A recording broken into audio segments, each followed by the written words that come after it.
เขาฝึกป้านเนี่ยกูใหญ่ปิดร่มสายของเขาลูกแชมเตะมาจ่าเตะลูกหมอยุ่มหมอยายแต่ลูกนายังขึ้นคุณไหลเมื่อในอิงแต่ดีสำนักที่มีที่ร้องไนเป็นลูกเผยมีเผยก็อับยากตัวตั้งกัดตัวตั้งไปก็แชมเตะก็ตัวกูวันได้หันนางก้อยหันหมักเกาก็ยังพอไว้เจอกระหือเหมือนในหันหมักเกาติมเจ้าในลูกจ่าเตะหลงนะไนหมอดัดหมอจ่าต่างก็หมอตัวลองกุรำตัวก็พังซึ่งพังเสือเผยเลยมือถูก็ไปข่อยฟุ้นก็นั่นเนาะเผยมือถูไงเนี่ยมันวนเนื้อเจอมันเนาะมันวนเนื้อเจอชุกหน้าเชื่อมาอ้อมไพ่กับไหนบ่อ้อมไพ่มันนี่ก็มันจ้องถามทิ้งเพิ่นห่วงกันเนาะพี่ร้อยหิวมันเป็นภาษานั่นนะอันไม่ถูกปียังหลานน้องอ่อนคุณจานเนี่ยนั่นมันมีภูมิจะรู้เจ้าก็มีผัวนั่นมีมันก็เกี่ยวมันจ้า30 พาวอยู่มันไปมีผัวว่านั่นเนาะมีเที่ยวนี้หมอผัวเขาว่ามันจะว่านะ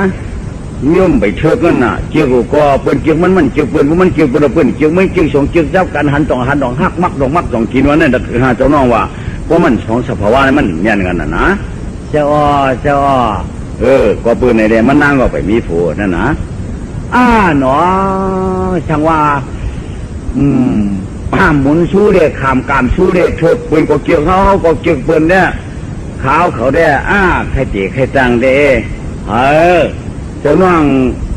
ที่อยู่หล่ะตื่นตังยี่ลูกมีไม่หลายก็ยาวไหลเขาไปมีเพื่อนมีปอกเขาว่าเป็นว่าวไหนว่าวกี่บายโยว่า60 70ว่าวเหลี่ยมมือไหนใจนะเตี้ยสังเกตว่าเขาเกี่ยวก้นเท่าได้ใครเขาชุดจู้หาวนั่นเด้มือเด็ดด้วยเด้พวกมือเด็ดด้วยเนี่ยก็จะสร้างเป็นโยมมือเดียวเด้มันนางตึกไม่เจอไม่เจอชื่อข้าพี่ดอยเขานั่นเขาก็หนาวเมียเขาก็หนาวช่างมีลูกยิงสาวของเด้คือน้ำก้นตั้งน้ำหมุนก็มีใช่ปุยาเมืองไม่เจอนั่นเขาข้าก็มือหนังน้ำเลยมือวดปันหมกหัวเจอมันอยู่กัดเมาขายโยเนาะอันนี้อยู่เมื่อจ่วยตั้งไม่เจอมันอยู่จังเชียนขายโยมีตั้งห้าวขายโยนั่นเด้มือเด็ดด้วยบ่นั่นคำโจคาเดมือน้อยย้อนให้เฉียขึ้นเขากำเดียวใครเพราะมันดีนี่ก็คาเดย้อนอยู่ย้อนกินกว่าใจขนาดเพราะมันดีก็จังว่าเขาคาเดกว่ามันเพราะที่ว่าอายุเต้ก็ตาเนาะขนาดอายุเต้ก็ตัวอายุก็ตาเนาะก็การใจเอาหยาดเขาว่านั่นไหนข้าจะยุ่งใจเหตุการณ์ดีๆเขาในข้าวการเรารู้เนาะข้าวหน้ารู้หมดแล้วได้ข้าวเป็นปัดเขาหนาอุทเมเขาซ้ำหนาวไหนอีเช้าซ้ำว่าได้จ้างเพื่อนที่ไหนพวกข้าเมื่อได้ใครเมื่อลูกเรื่องเขาคำปันเขาได้จ้างใครข้าเจอจูจ้าปัดเขาเอาหน้าปัดเขาเอาน้ำเขาป้อเผียวยิ้มไม่เจอขาคำจูได้ขาในมือเฮ็ดเขี่ยเขาด้วยหักว้าเนาะมือจำด้วยเด้เขาก็มีเมียรู้เฮียงเจ้าก็มีเมียจะโยขนาดที่เราชื่อข้าเช็ดมียิงข้าเช็ดมียิงเนี่ยเดี๋ยวเพราะมันถูกตามมาจากยักษ์เลยกำเลยเดี๋ยวหักกูกำเนี่ยเขาเดี๋ยวเมาละน่ะพวกเก่ามียิงก็เลยก็ย่าพวกที่เอาในการนั้นคิดเฉียกเช้าคืนไหนเพราะว่าอาจารย์มียิงเช้าคืนเนี่ยปอกสังมีดวงให้มาปอกมาปิวสังไหนข้าเอาเลยก็มันยืนไรข้ามียืนในหึงบน3 คืนค่ะบัดเดินออกมากำเหลวใครมือจากขึ้น2 คืนเขาไอแข็งแตกจัดค่ะเขาคัดเจออยู่คัดเจอจีนู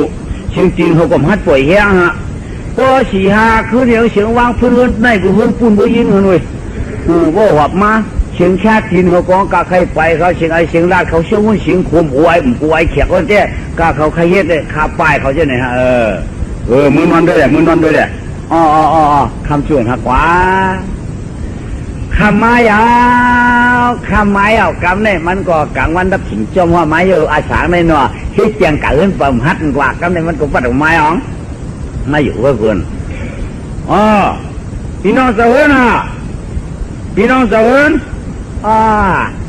ข้าวขอย้อนเฮ็ดเสียงเอ็นค่ะย้อนเฮ็ดเสียงเอ็นค่ะการหน้าก้อมถึงขึ้นหลังก้อมจ้างค่ะอันหนาเจ้าพี่เจ้าน้องเขาค่ะอันหนาค่ะปันนวลค่ะปันนวลค่ะมีก้นอยู่ดีค่ะปอค่ะก็เปลี่ยนเหนียวค่ะก็ข้อค่ะสองก้อมอยู่ดีก้นค่ะอันหนาค่ะปันนวลค่ะเจ้าปีเจ้าลุงเขาก็นอนนั่นเถิดก็นอนค่ะล่ะพอเต็นนอนต่างเงินต่างเย่เต้ขาเขาก็ตื้อจวดตื้อเชี่ยนสำหลังเช่นนั้นนี่ค่ะอันมาห่มกันเช่นนั้นนี่ค่ะเงินสำหลังห่มกันนั่นนี่ค่ะอันนี้เต้ขาก็มาย้อนนอนเขียเงินสู่เสาว่าก้นเท่าเปลี่ยนเนี่ยก็ข้ามจนนอนจีนอนก้นเท่าข้อเนี่ยก็ขาสองก็เต็มจดเต้นจดตั้งสามหื้นค่ะอยู่นี่เป็นเรื่องสามหลังขย้อนอยู่ย้อนทางขึ้นหม่อมขึ้นก็สองขึ้นนั้นก็มือผูกขาลูกกว่าเต็มเจ้าให้เอาเขาอันหนาค้าใจข้ามจังปันนวลค่ะใหญ่ว่าขาเขาใครนอนหนาวฮะหื้อหนาค่ะต้องป่านขย่าวกาบูเขาแนมตาหนึ่งถอนมาลุกมันเป็นไผ่นางแน่มัวข้าวคำหูมาบ้อมกาตัวหน้าตัวจ่าเบื่อเป็นไผ่ก็อยู่เนื้อในตรอผู้ป้าไปอาบเหงื่อลูกหญิงเขานะลูกกอมแล้วกัดตัวหน้าโป้มันจังนอนเงินเผากลางจะมันใครนอนเงินเฮาก็ปั่นนอนเนี่ยเลยมันเป็นก้นที่ไก่ก้นที่จำกับตัวดีๆก่อนเลยตันปั่นนอนก็ปั่นนอนแหละเพราะเป็นก้นที่จำพี่น้องนำก็เป็นกาเฮือนต่างที่เมื่อเป็นก้นตีไก่เป็นยำไปมาหอดวันเฮาเนี่ยก็เป็นสายเป็นมาเฮาเป็นเลินก้นกันหลอมตัวดูเหมือนเมื่อเก่าไปนะเมื่อเก่าไปข้อแล้วแขกในวัน10ก็เช้าก็ขามมาว่าลองแขกขามแขกเต้ก็ลูกยิ้มกั้นกูข่าก็ปื้อปมหนาวเหมียวหนาวเลยเด้ขานหนักเขาค่ะมันเพราะว่ากันนั่นห้ำสอนนอนที่คนหนาวเพราะว่าเยอะยึงเพื่อนเป็นสามหลังมันไอ้มันย้อนนอนนั่นพอจะลำเยอะนั่นแคบกับตัวเราก็ไม่เท่าไอ้รู้เนาะอยู่ไรข้าอยู่ไกลข้าอยู่ไกลข้าที่อันน่ะเจ้าลุงขลามือกางเจอก็ยุติคะแนนมาเจ้าลุงอยู่ละในคือว่าที่อันน่ะเจ้าลุงขลาหลวนหนาข้ามหลวนหนาข้าก็กากคนเฮาหนาวตั้งสองก็ไว้หนาวก่อนเปียงค่ะเขาค้างว่าค้างค่ะโปค้างกันนอกมีค้างกันนะอยู่พี่น้องแขกเมืองไก่เขาขึ้นเฮาคำมาแบบนั้นนับตั้งดีป้อมบอกชูเจ้าไว้สบายไก่งาขึ้นก้นหนาวหลอมตัวเดียชิงข้างปั้นเงินเท่านั้นเต็มขึ้นมืมได้รับอีกไหนกูพี่น้องลุงเอาเขากูลุงเอาเขาเลยว่าเจ้าในเขาไปแฮบขามข้าเปียงข้ากาไข่ข้างค่ะกาไข่ข้างค่ะกาไข่บ่อค่ะขาสองก็ข้างไว้ไปตันเนื้อก้อยก่อนค่ะข้าในเนื้อก้อยนอนดังรับค่ะไม่เจอค่ะเสียงกองเสียงมองโลปองเสียงโจ้เสียงหวันแกนก็เป็นเสียงจะก็เสียงเนื้อก้อยปัดปืนขารับเลยเหรอฮะเนื้อขาเสาสองเจ้าอ่อนก้อยขาข้างตัวกันข้างขาไว้ข้างตัวก้นหนาวข้างตัวหนาวข้อตาข้างตัวข้อขาสองข้อขาสองก็ข้างตัวกลางปีนขาไว้ปีนข้ามเป็นนะคะส่วนอะไรนอนค่ะล่ะขึ้นม้าค่ะแหละขึ้นม้าเนี่ยเพราะว่านั้นเตี้ยก็ขึ้นม้าค่ะแหละย่อมขึ้นมือแค่ตีนกินตัวอย่างมือกูปกเป็นป้าตัวฉิวดูหน่ออันไหนมากำไหนของมาเอาแม่มันหนังเห็นพีไพ่ไงกว่าปืนห้องวันลุงผมจะเฮือลุงหนาเนาะเขาอยู่ดีกินวันนอแต่ความจ้าค่ะปลุงเอาลูกหลังเหลือมาค่ะลูกเมืองไก่มาหลานน้อง ก็ไม่ขี้ยำยีน้องคิงในว่าหลานน้องไหนว่าล้าของใครลูกคอยเขาอีนางสำห้องบ้านลุงจริงมันเนี่ยบ่ถูกใจมัน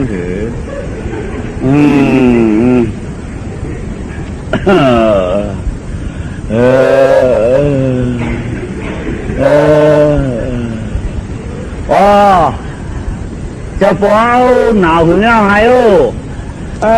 แล้วเดินไป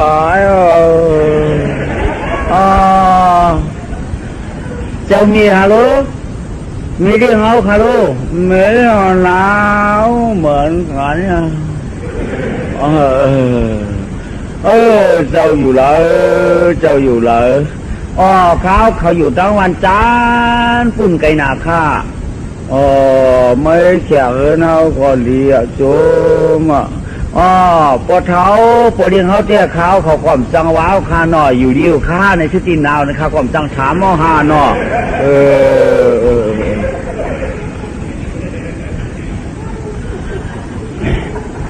ใกล้กา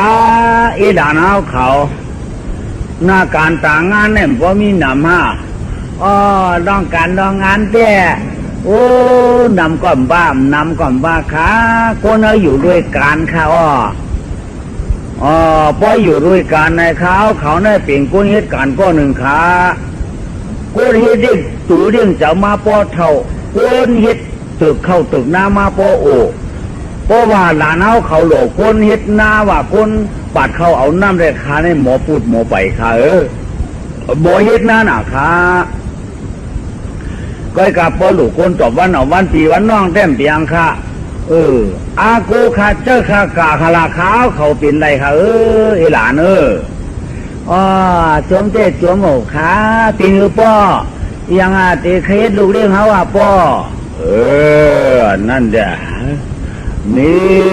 ที่คือหมูกันไว้หนังเขาสูดเด้อลูกหนาวที่มีการหนาวนั่นก็ลองยาเต้มเอาอย่างไม่ยาค่า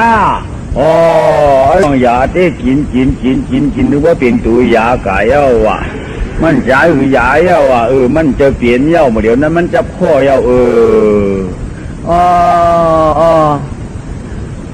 เพราะนั้นก็คาดีย้อนขุยย้อนทางให้ได้เฮ็ดปันการปันงานกูสำกูเปิงขาอย่าปีไม่เจอข้าไม่เจอไม่ค่อยเลยเจ้าจึงเจ้าแค้นคาราเนาะโจมเพื่อนก็ตึกอุบกันหนดก็ไม่นายอยู่ในในเฉยมาคนเมื่อไหร่มาโฉใหญ่โมยังหล่ะไอ้นายนายอยู่เมืองไก่พวกมันเดดีเนี่ยก็ให้นางเขาหมอละตัวอินชุกให้หูเขากองที่หนาวป้าวันตายพวกตีตายเมื่อไรก็ลูกยิงห้าไปมีตัวมีทีไปมีจองมีทีไปมีตีปืนตีอิงเขากองจังกาดแต่ติดลูกยิงหนาเพราะว่าหูยาวเนี่ยก็จะดีเย็ดลูกเลี้ยงไอ้อันตั้งอันว่าชุกให้หูสั่งให้เห็นอันยาลองหน้าลองสองนั่นจ่องมีหลานมีคาปอลุงมือผูกในหน้าป่าตานเขาหน้าเฮือนจานในลูกกระตอบวันเขาปัดเขาเพราะว่าปอลุงเอาใครกระตอบปันก็แล้วคาโลมือผูกเพิ่นกัดเจ้าว่ากะลาค่ะกะเต็มเจ้าค่ะหน้าเขาในป้อกุนนำก้อมเย้าป้อมกัดเจ้าก็ทำเลยปัด2 วันป้อมดันกันยังได้เป็น3 วันก่อนน้าเขาอย่างหนาค่ะไล่ค่ะก็กำมือผูกในเลยป้าหอกเขาใครป้าหอกเขาพวกนั้นก็หอปันค่าเขาอินค่ะเนาะใช่อีกค่ะข้าวเขานอนไงจะลองเจียมกันนอนเด็กก็ไม่มันว่าก็เปิดตัวเองในเมืองลูกหนึ่งเข้าเมืองกว่าเมืองไปเมืองไอเมืองลาดเปิดตัวแล้วคาราเคมียิ่งด้วยกว่าไหนมันก็เปิดตัวแล้วพอมหัดรับกลางคืนน่ะที่วันผู้จำเป็นลูกเมารับไปแล้วก็ไม่รับไปองนั่นถูกมา1เขาเขาชูเย้าห่อเคยใส่ถุงห้อยปันเสาเย้า ขึ้นเมื่อนอนมันยังตื่นวะเบิ่นหมอกาหมอไปหนาวรู้เนาะคำไหนมือเลี้ยงมาคำไหนเผื่อมันมึนตาตัวมึงเลี้ยงมามันว่าอีนั่นไปลูกไม่ว่าไผ่น้ำมูกเต้ปวดเลี้ยงจิ้วเนาะน่ะเฮ็ดยังไงวะ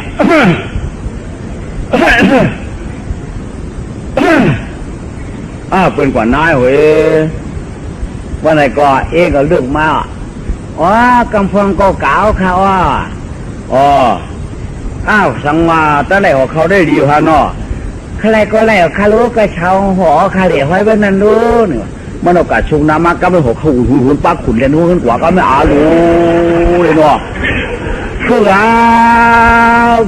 ยาวนอนลึกเปิดต่างเฉากำงางกลางห่ำอันรับอันนอนเพื่อมีหญิงลูกมาหนึ่งเขาจอนคิงอะไรลืมตัวจังอ่ำปองโอ้มือเจ้าปองรับแต่จับมือเปิ่นลูกเผื่อเปิ่นลูกจะชุกชับนอนรับเตียดพอต่างยืนกวนยองเฮาชิกูบนอ่ำปองมันพิชามตินเจ้งไหนมาอะโหมือมันดุกกำหันกลุ่มรับกลุ่มผันในคึกเตี้ยมาเนี่ยไหวอ่ะป้าถูกห้องเขากว่าหน้าตั้งจานกว่าหน้าป่าต้านเขาหน้าตัวละหน้าป่าต้านให้ตัวละตรงตั้งเหลือนี่ขึ้นกว่าตรงได้ค่ะหน้าป่าต้านเขาได้เอาหน้าป่าต้านเอาได้เอาเพราะไหนข้าเขาได้เป็นทุกเรื่องนางชูมิดเขาค่ะมาเมื่อวายเขาว่าย้อนปัดเขาตอบปันวันสู่เจ้าเขาปีวันคือนางสุมิตรเขากับพวกเท่าแค่ปราเสริฐกันอ้าวเช่นนั้นนะเป็นไหนนะคนเท่าคนเกี่ยเนี่ยคนเดี่ยวมันจะมาปัดเขาหน้าจังมือคงปัดเยี่ยวหลายๆก็ใหญ่เป็นย้อนมันคนเท่าวางปัดสามกำ7กำหมอนนั่งปัดสามกำ7งาปัดสามกำ7กำโมอยู่ไว้นี่จะมีหลองหางก็มาอย่างเอาคาดว่าก็มาลัดเอวจังตีนางอยู่หนอกันมีหลองหางคนเท่านั่นรู้จะมากินจังปัดเข้าเพื่อนหนูอันหนาตั้งเขาอะไรพวกมาตอบเพื่อนนางสุมิตรเขาเต็มทำมาตอบค่ะเขานั่นดูกลางก็เขาปันได้ดูหังเขาปันได้ค่ะเขาเป็นก้นนี้ค่ะก้นกัดก้นของก้น3-2เต็มง่ายค่ะตือให้เขาโกล้าตึกหน้าเขาโกกลางลูกจ้างเขาโกน้ำเจ้าเจ้าอันหนาเจ้าถ้าปัดขย่ำถ้าปัดเครื่องมือละเพื่อนกูมันปัดเครื่องเลยเพื่อนวานเนาะใจค่ะมันเสียได้มากฮะชูจำฮัดก้นเท่าชูจำฮับก้นเท่าเนี่ยก้นเท่าได้ไอ้ปืนชูเจ้าได้อาเปียดเลยหมดก้นเท่าเขาหน้าชูเจ้าเมาเขารู้ปีนี้ก็แต่ว่าได้ปัดนินเขาเนี่ยเพื่อนก็เที่ยวแค่ตากันตึ้งทีนี้นะแต่ว่าก็อย่างตายให้ปัดมันเยี่ยวหน้าวันนั้นมันถึงเยี่ยวไรนี่วะปัดใครปนั้นก็ปัดใครปนั้นก็ปรู้ปัดด้วยใครปัดก็คนที่คนชาปืนปัดเป็นเที่ยวมันก็เด็ดปัดมันต้องดันกันให้ปืนพวกปืนคนที่คนชาพวกปืนเยี่ยวรอก2 รอกมันเกี่ยวปัดพวกเยี่ยวเป็น10 รอก20 รอกก็ไม่ขัดคอยปืนหลอมตัวก็ไม่รู้คิงเท่าปัดเขาไว้เจ้านะคิงเท่าก็ได้กูหาคิงเจ้าเพื่อนเจ้มากังมันหายเตียงก็เยี่ยวเชียงองหน้ามันปัดกันเปิดปัด2 วัน3 วันเนี่ยมันปัดเราห่างเขาหนังตั้งเปิดตั้งมันในปัดย่อไหมมันก็บ้ากินเขาหนังไม้เอาเกาเนี่ยปัดตั้งโถเขามาเทียบมาเทียบมาไม่สมัยยาหรือนางกับเต็งน้ำมากับไหนป้องมาขลาปลุงมาเหรอนางฝนกว่าว่าก้นเขาชุ่มหัวเขาเกาเหนือแกะนี่ว่าชุ่มข่าวหัวเขาเกาปันกลางเหนือในแกะกินข้าวไหนมานั้นกับปัดหน้าเปิ่น2-3 วันรวมเดียวเปิ่นปัดเต้นมันมาไหนเดียวได้เย้าได้มีวันจะลำเตยกลางวันหาทีไว้ข้างในเย้าเสียงในเปิ่นปัดเป็นวัน2 วันอันนั้นจะมีเปิ่นนี่บ่คิงเท่าในเต้ชุ่มหัวเขาก็อยู่จ้องเนี่ยว่ากันนายเต้เปิ่นกว่าเนยเจอมันได้มันหัดว่านอกนี่มันหัดว่างก็ได้ตีเขียวตาหน้าบ่คุณกับปัดเขาหน้าสมาบหน้ามาเขาในอุบลองอโลแก่เนาะนางสุมิตรเขาอะไรลูกเลี้ยงแขนก็เลยมาลูกเลี้ยงไปแขนเย็นไว้ก็เลยมาปัดเขาไว้เลยแก่ว่าแก่ลูปัดเขาได้เจียวเคี้ยวก็ผายมาขี้เงินไปกุ้งตายก็แก่ว่าแก่เช่นางสุมิตรเขาก็เลยลูกเลี้ยงดีมากก็เลยอุกกันเนี่ยมันก็โผล่ลงกาย มีเรื่องของมันเห็นพวกอย่างข้าเนี่ยวะอาโลดูเรื่องชัวที่ปู่เท่าปัดเขาได้ย่อรู้ย่อข้าย่อยาวอาโลเตี้ยข้าเตี้ยมันเมื่อมหญ้าหญ้าเขาอาโลตัวเท่านั้นแขนนะย่อโมดนาวมันว่าเจ็บน้ำใส่เปล่ามาไหมมันพูดออกมาอย่างนอน้ำใส่กันในเตาไว้จำอย่างปั่นประกวนเท่านะไล่กินกาอยู่ซ้ำยังมือเทือนเฮากำมันในพวกมันหมอเห็นนาการก่อนางที่ปั่นกินอยู่ปั่นเช้ากว่าเน่าก็มันวายเอาอย่าเตะเป็นคนขี้โยโทษปัญหากาปัดหน้าก็รันกัน2-3 วันเนี่ยเปิ่นปัดเนี่ยมันก็หาดปันมันเหนื่อยเดียวก็ถ้าเปิ่นทั้งมันเย่ากว่าเนี่ยไอ้แก่เตะแก่เตะกึ่งมาย้อนกินจางเฮือนเอาเตะขึ้นมาคำให้มาไว้การนี้อย่างแข่งหลานนายย่อฮะลูกหุ่มยกป่องหูตั้งสั้นก็ป่องหูตั้งห่องก็เดียวค่ะหูตั้งออกแต่ไม่กอกก็วูยากคำว่าใครยังไปเลยเมียค่ะตั้งโต๊ะก็ร่วมไปได้โป๊กขาการเต้นนำค่ะตัวเดียลุงอ่ะตุ้ยมือผูกต่อกันหน้าเผอป้อมกันหน้าเผอมือผูกคดีล่องโง่ในหลานกาใครเอามือผูกเต้มมีค่ะตอบวันไหนก็ย่อค่ะมือไหนก็พันไม่ก็วันนั้นดักตีหัวพางขวัญหนักไม่มาวันไหนของมาเห็ดหูมาไว้พันมันนั่นกันหนามือผูกโตมาตั้งโตตั้งล้อมขีนะเห็ดหูเยาวบดเจ้าเตี้ยที่นั่นเนี่ยก็ไหนหูก็เข้มยังก็ไหนอย่างนี้อย่างแทงการการเต้มป้อเมียงเก่าข้าก็กายยืนยาเต้ตาลูปัดม้อยบูดขานั่นป้อขั้นหยาบป้อสีหาบป้อได้ป้อมป้อขั้นหยาบป้อที่เปียดหัดตัวตัวที่ป้อเรื่องป้อเอาค่ะอะไรรู้คดีปะแต่มันเรียนเขาตรงเขาหน้ากว่าที่ยืนเขียวไปกึมเลยเนาะมันกันหนักเมาวันชิโวขับในเตี้ยก็ไม่ถึงมาแต่ว่าหนึ่งมันกลับปัดอยู่เนาะเขาชำบางหรือยิงว่าก็อ้วนไหนชื่อก็เยอะแล้วอันใดดูเรื่องหาก็เลยนะกาปัดอยู่หนึ่งวันหลายหาว่าข้าว่าวันฉีหาพวกกูอย่าป้อมกูอย่าเปียดหามันตับวันชิโวก่อนง่ายๆมาไว้เยอะเป็นก็เยอะเป็นก็อย่าเท่าจลาก็เป็นเสียงเป็นคำมาเมื่อว่าไว้หน้าตัวโคจูกันเยอะลัดลองป่องตั้งสารหรือมีอยู่เลยคนใจใครปอดตายมันดังไอมียิงเมื่อว่าคนเขาเนี่ยผู้สือมันถ่อมก้าหัวช้างงาก็ใครจำส่วนเมื่อเปลี่ยนหลวนสิตาก็35 ปลายมันก็มันไอเมื่อเลยมันบ่ตักเสียงก็ยินวันนั้นตีหลานน้องออกก็มั่มปองใช่ตัวมันมาเนี่ยก็ลัดตกกันครับเพราะเปลี่ยนเงินเปลี่ยนยี่ละลูกมันว่าขาหลานเด็กก้อยมีว่าข้าพเจ้าผู้บนว่าข้ามฮักจังไม่ดิ้นดำดุจังก็ข้ามฮักจังเรียนหนังดินยันหูเปื่อนเนี่ยก็ละร้อยเมื่อว่าลองเขาลองพับตักก็เนี่ยเปิดกินจอมมันเนี่ยอุบเอาดีๆอย่าเขาติดช่วยเมื่อไหร่ช่วยเมื่อลาดไหลเพราะมาคำโจข้างไว้คึงขายเนาะคึงละการพูดเป็นว่ายิงหนังผายใจหนังน้ำยิงเนี่ยเหมือนจึงหรือเหมือนจึงถ้าเหมือนจึงห้องใจเนี่ยเหมือนจึงน้ำปนน้ำเนี่ยมันมีห้องมันจังรองกับลังไหลมาไว้ห้องไว้กลางมันอีกหนึ่งมันจังเข้าหาเมื่อยก็เพื่อนเนี่ยหางคำมาหวังกับปัดยืมไม้แค่ไปบนนั่งก็เขาพักปักวันเฉวันเจ๊จุ่มไว้เนาะขึ้นมาค่ะกินข้าว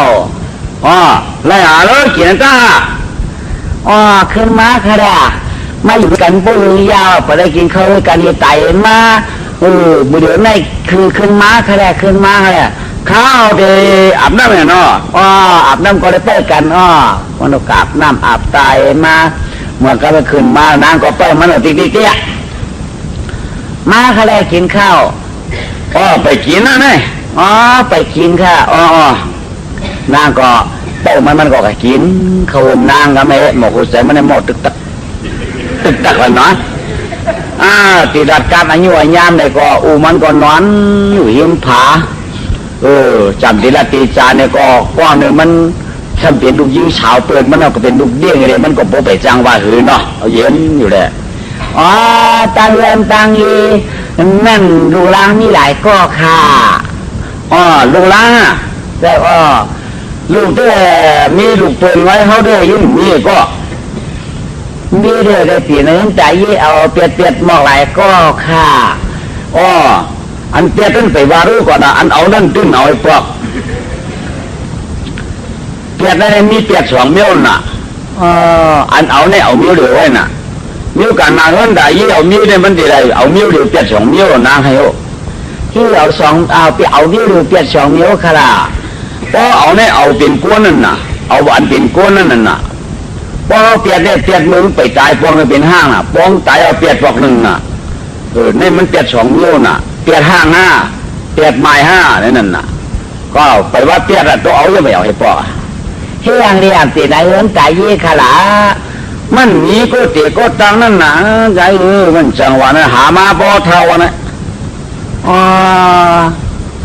เหมือนนั่ง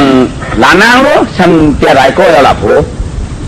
ข้าขอก็ต้นมีก็หักก็เปียงค่ะเด้วันนี้จังเอาจังเตะไผ่ใครเหมือนกันไม่หล่ะวันนั้นเนี่ยใครเหมือนเอาใครจะเชื่อว่ามันเหมือนเตี้ยเพราะข้าได้ยุ่งมือชุดเขียนแปนมือชุดฉอกออกจะออกข้อใครเหมือนป้อมเหมือนน้ำตีข้าแล้วข้าตั้งใจข้ารู้อยู่นั่งยิ่งวันไหนอยู่ด้วยสิริจ้างข้าอยู่ด้วยสิริจ้างข้าเป็นอยู่ด้วยสิริจ้างห้องอยู่ด้วยสิริปองอ่ะเนาะฉันชื่อว่าจ้างคำต่างปองต่างกู้ไม่ได้แก้วอยู่เป็นว่าเท่านาไม่ได้พัดวางเปียงค่าข้าก็35 ป้อใครเหลืออีแล้วค่ะมือเดี๋ยวได้เลยเกิดค่ะล่ะ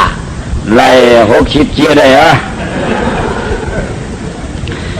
หลังได้อาชา60 เจียตั้งเหตุการณ์ได้เหมือนชาว67มันก็เหมือน60 เจียได้ค่ะล่ะว่าเหมือนหนังอาชักหมู่นี่ก็ช่วงอยู่ไปจะเป็นนางละก็การเมื่อไรก็ว่าปวดลุงเนี่ยแหละจังเช่นจ้าเจียงจันใจก็ปวดลุงนั่นที่มือเด็กจ้ามาของว่าหลานวันไหนเลย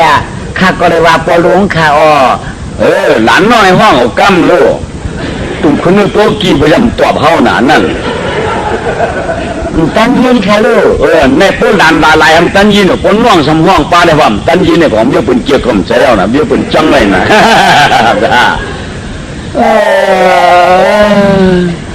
ใจลุงเดียเลยผู้เฒ่าในเรื่องตายเก่าในละเอาอีนางเอาอีนางป้อมเอาอีนางก็เขาปอกความจังตายในตีนที่โคด้วยแล้วค่ะแต่นั้นชั่วโมงค่ะว่าละจังที่จะเป็นค่ะเพราะว่ามันดีที่ใจเนี่ยก็เอาปอว่าค่ะเป็นปอเมื่อผู้กระทำด้วยปีตุ้ยนอกมาตั้งห้องตั้งจานก็ว่ามันดีเดี๋ยวก็ขมอนกันกินนี่ไงล่ะลูกง่ายอยากขึ้นนั่นเด้มือเดียวมากกว่าถามด้วยพี่น้องเบียร์ปลาปอลุง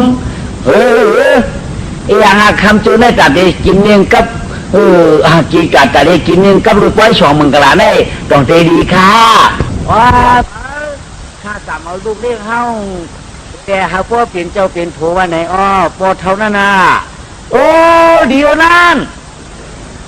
สังว่ามันคดีเนี้ยได้เมาลูกยิงเขาหน่อยดีแก่เช่